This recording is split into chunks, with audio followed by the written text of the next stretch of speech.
Imagine you are at your desk or with your family, and the phone rings. Few hours later, you are in the middle of a disaster. 100,000 homes are destroyed. You see bodies around you, some alive, others not. During the 2 last decades, that was my job. I was part of the French military civil protection team dedicated for disaster response. In your routine life, you live in your familiar environment. But having to face a major crisis shatters this frame of reference with an emotional shock. In order to face this emotional tsunami, you have only 2 solutions. Either you suffer or you react. Today, I will show you 3 levels of resources you can, and in order to handle this type of situation. First level of resource is yourself. You will tell me it's easy for me because I'm trained and experienced in dealing with this type of situation as a superhero who helps the most vulnerable.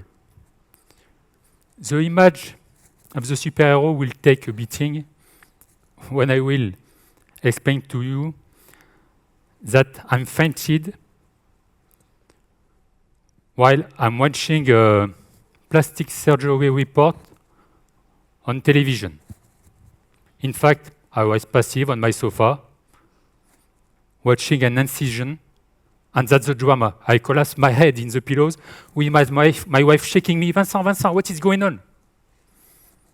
I present myself as a world rescuer, but I can't stand to watch a kind of episode of Grey's Anatomy because it's too hard for me. I see in your eyes, your idea of me has changed. You have doubt about my real capacity to face this type of disaster. Yet, in 2010, I suddenly, in Haiti, after the earthquake who hit mainly the city of Port-au-Prince, I led a team of experts for buried victims. This disaster caused 250,000 deaths in approximately 30 square kilometers. In this type of mission, the usual duration for the search of victims alive under the rubble is approximately 5 to 7 days.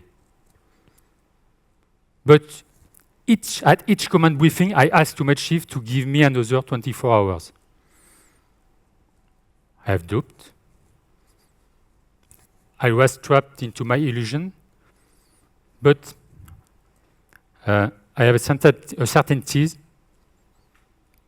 that I faced with an extraordinary situation. But 11 days after the earthquake, my team and I were ordered to leave Haiti by plane in the middle of the afternoon. I finished the last reconnaissance with my team in the morning, and I'll go back to the old school where was deployed the French field hospital. And my local phone rang. I give my local number, at everyone in Port-au-Prince.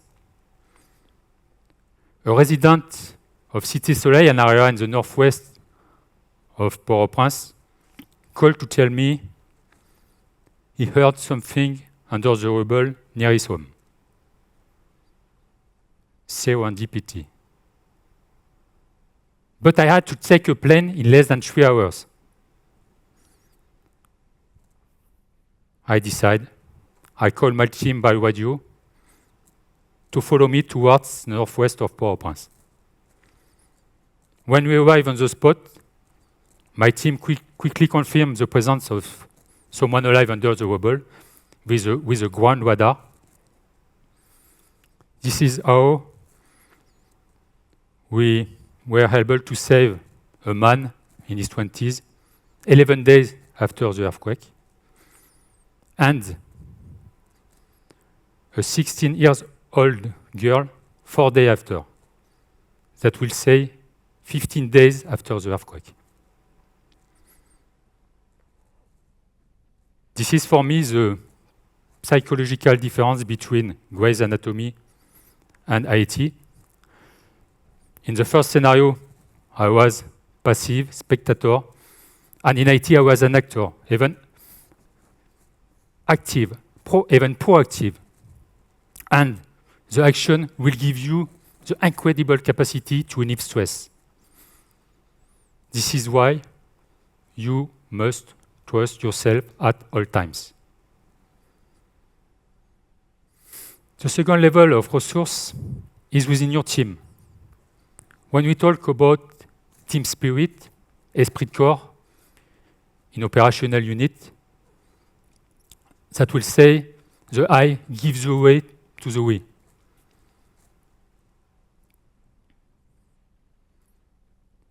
And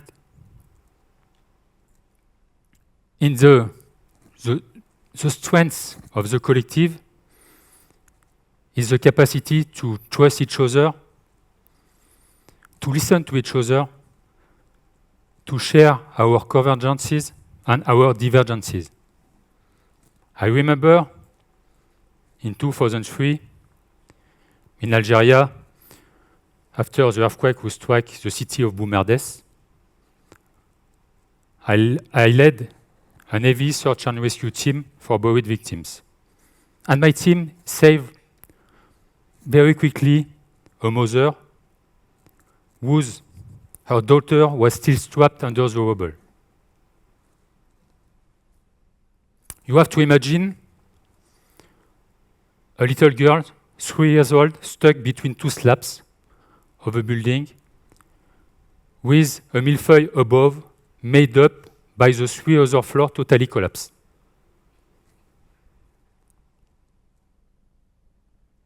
My team dug a tunnel between the two slabs, but when they reach the right side of the little girl, they can't free her because her left arm was stuck under the concrete beam. And for me, one of the options at this moment is amputation. That will be a failure for all of us. But one of my sub-officers suggests me a completely amazing solution. Let's pull her out over the top.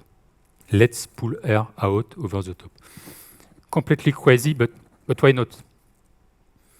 My guys took an electrical extension cord to measure the distance between the entrance of the tunnel to the little girl. They climbed on the roof of the collapsed building, and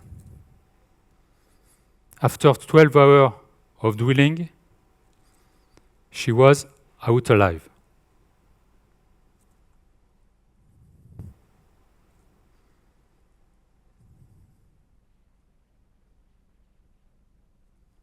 At this moment, I was their leader, but this audacity, this stroke of genius were theirs.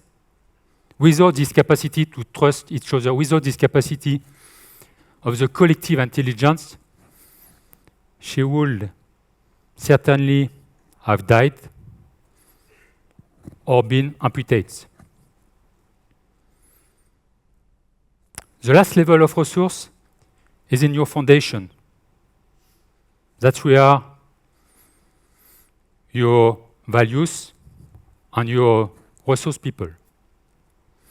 When you choose the profession of soldier, or rather your vocation call you to serve under the flag, that you are driven by values that go beyond you. To put simply, when you are a French soldier, you breathe, you eat, you sleep blue, white, and red. But in your foundation, you also have your family, your loved ones, and the support that we call the real base.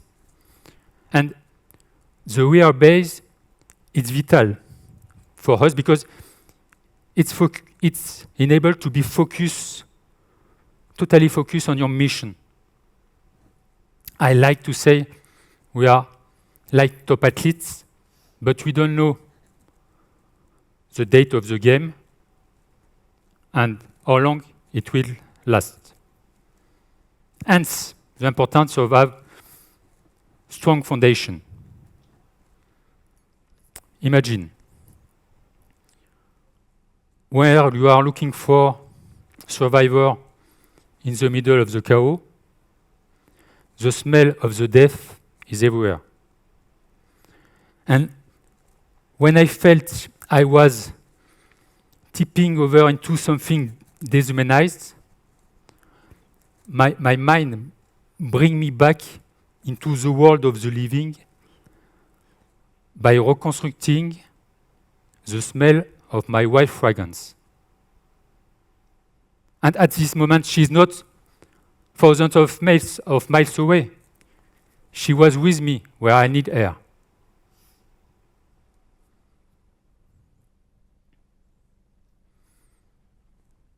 In this moment, your backbone, your foundation, allow you to go beyond the possible, to break through the glass ceilings.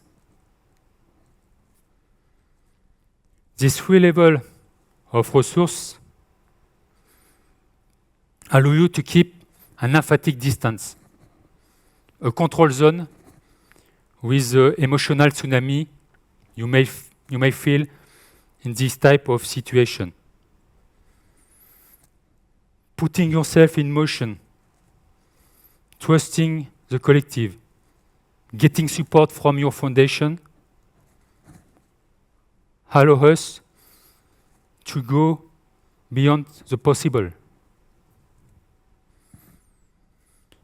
You could tell me a dozen of people saved in Haiti or in Algeria is just a drop in the bucket compared to the number of the deaths. However, let me quote you, Dr. Michel Orcel,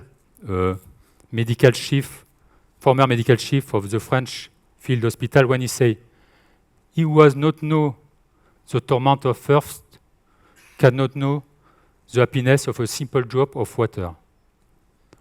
And these drops of waters, it's you, it's me, it's our collective intelligence.